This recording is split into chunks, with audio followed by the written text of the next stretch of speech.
নিজেদের নকআউট পর্ব নিশ্চিত করার ম্যাচে সার্বিয়ার বিপক্ষে নামে নেইমারের দল।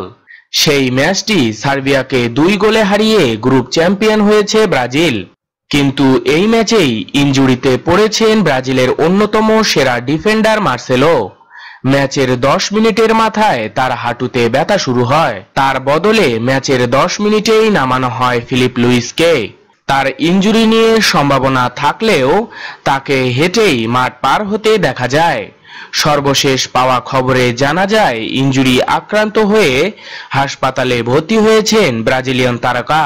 গুরুত্বপূর্ণ এই ম্যাচে ইনজুরিতে আক্রান্ত হয়ে কাঁদতে থাকেন ব্রাজিলিয়ান তারকা ফুটবলার মার্সেলো। এক পর্যায়ে জার্সি টেনে মুখ ঢেকে ফেলেন। তবে তার আঘাত কতটা গুরুতর তা এখনো অস্পষ্ট। ব্রাজিলের সুখের মাঝে দুঃখের খবর।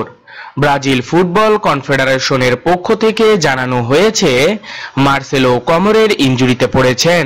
তবে মার্সেলোর সুস্থ হতে কতদিন সময় লাগবে তা এখনো জানানো হয়নি। মার্সেলো যেভাবে কাঁদতে কাঁদতে মাঠ ছেড়েছেন তাতে তার বিশ্বকাপ শেষ হয়ে যেতে পারে এই ইনজুরিতে।